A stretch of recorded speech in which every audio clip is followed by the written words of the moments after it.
there are credible reasons to believe that agents of the government of India were involved in the killing of a Canadian on Canadian soil. Sagging poll numbers and really a lot of dislike from Canadians.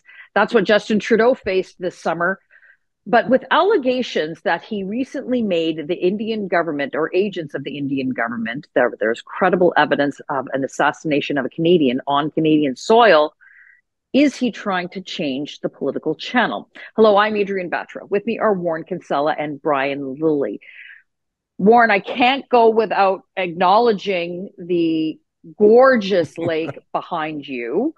Probably somewhere Justin Trudeau wishes he could spend the rest of his political career, because it's been very hard and very challenging for the last couple of years, shall we say. But nonetheless, he certainly is known for taking enough vacations.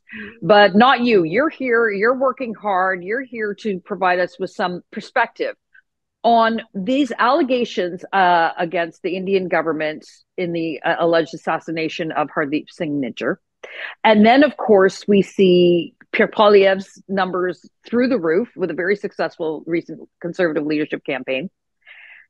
Is Trudeau using, as has been said, events to try to change his fortunes, political fortunes?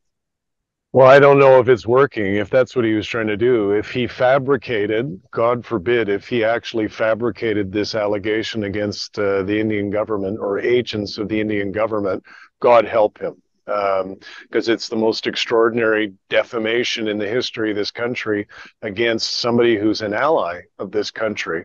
So, no, I don't think he's that dumb. You don't get to be prime minister by being a total idiot. Was he hoping that it would change the channel a bit? Probably. I mean, here we are, we're talking about it, maybe by the shores of Lake Ontario. You know, are votes motivated by foreign affairs? Not really. Not very often, certainly not in this country. So, you know, I think in fairness to him, and, you know, as you pointed out, we've been very critical of the prime minister and so on. I don't think he wanted to make this allegation because he knew, in terms of trade, in terms of politics, in terms of diplomacy, it would be injurious to Canada. It would hurt us. I think he made the allegation because he had no choice. It was going to leak out, or would there be another leak out of CSIS, as we've seen with Chinese interference? I don't think he had any choice. And I think the opposition leaders behaved responsibly and echoed his sentiment, saying, this is a cold-blooded murder on Canadian soil. We need to investigate it. Brian, there are other events, shall we say, that will be taking place, and maybe again in an attempt to turn around the Liberals' political fortunes, which look dire. But to be clear, there is no election in the offing anytime soon. And I think we can all agree that it's going to be very challenging for the Conservatives to maintain and hold on to a 14 to 15 point lead over the next couple of years before the next election. But Vladimir Zelenskyy is intending on visiting Canada by week's end. Does that help shore up some of the challenges that Trudeau has been facing? Well, as Warren was saying, foreign affairs doesn't generally motivate votes in this country, but you know, changing the channel from anything but how badly he's doing and affordability can't, you know, it can only help him. I don't think that he wanted this India allegation out there as a channel changer, but you know, he's going to have to deal with it, and it has changed the channel. We're talking about it. He will try and use it to shore up support among some voters. The Sikh community is very spread out among all the parties, but he will try and use this to say, look, I've got your backs. You know, I'm there for you, just like he will be doing by the end of the week with Ukrainian Canadians or people who support Ukraine in the war. He'll be trying to look like a hero. Right now, he's on the stage at the United Nations.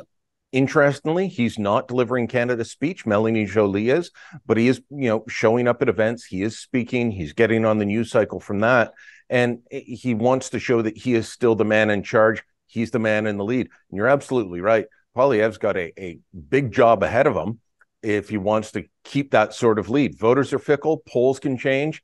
It was at the end of May when the two parties were still tied. So we'll see what happens over the coming months as we get back into Parliament. Parliament resumed Monday, and Trudeau's gone half the week. He's got to like that part. Warren, someone you're certainly very familiar with, John Manley, former Liberal cabinet minister, has recently weighed in on Justin Trudeau's political future. He has suggested that he should be like Seinfeld after a number of successful years. It's time to leave before you're left. I'm wondering, it used to be that Liberals very quietly behind the scenes would say things like, it's time for him to go. Now, some could argue that maybe Manley's not part of the fold anymore, but it's not even just him. They're saying the quiet part out loud now, that he needs to go. Is this the sense that you're getting, or has that narrative also shifted from this week's recent events? Yeah, it's changed because he's losing. Like you pointed out, he's 15 points behind. That's a massive Conservative majority. And it's not just John Manley, who's a Chrétien Liberal like me. I was Jean Chrétien's special assistant, full disclosure, and I've been very critical of Trudeau. I don't think there's a single senior Chrétien person who supports or certainly is involved with the Trudeau government. There's not one of us. So I wasn't surprised to see what John said. But it's not just John saying it. It was no less than the Toronto Star reported just a few days ago. There are members of the Liberal caucus openly, some using their actual name, saying, they need to fix things in PMO. And some of them are saying that Trudeau's got to go. And he does have to go. He's been Liberal leader for more than a decade. He's been prime minister for more than 8 years. That's it. Like, I don't care if you're Justin Trudeau or you're Jesus Christ. You get 8 years in this business and then you got to hit the road.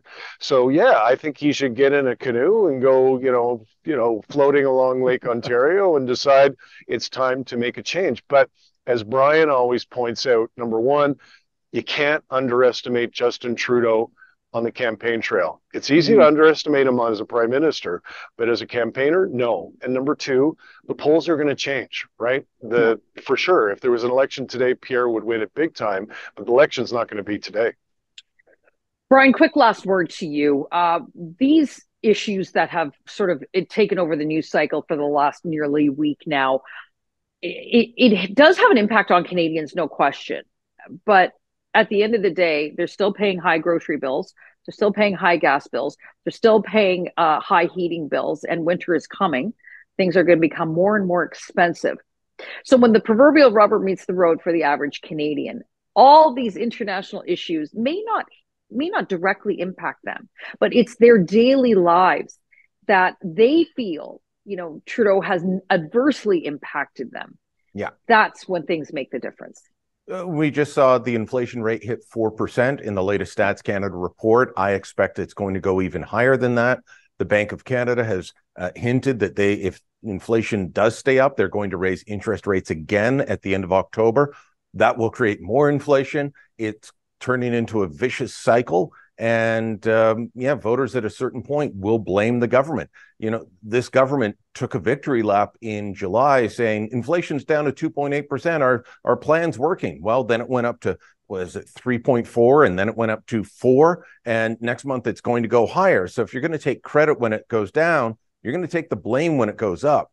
And that's when they're going to be in big trouble over the next few months over this. Well, and the Liberals will find one person to blame, and that is Justin Trudeau. Log on to X and let us know what you think, and go to thetorontosun.com. Hit that subscribe button and subscribe to our YouTube channel for more commentary like this and coverage you will not find anywhere else.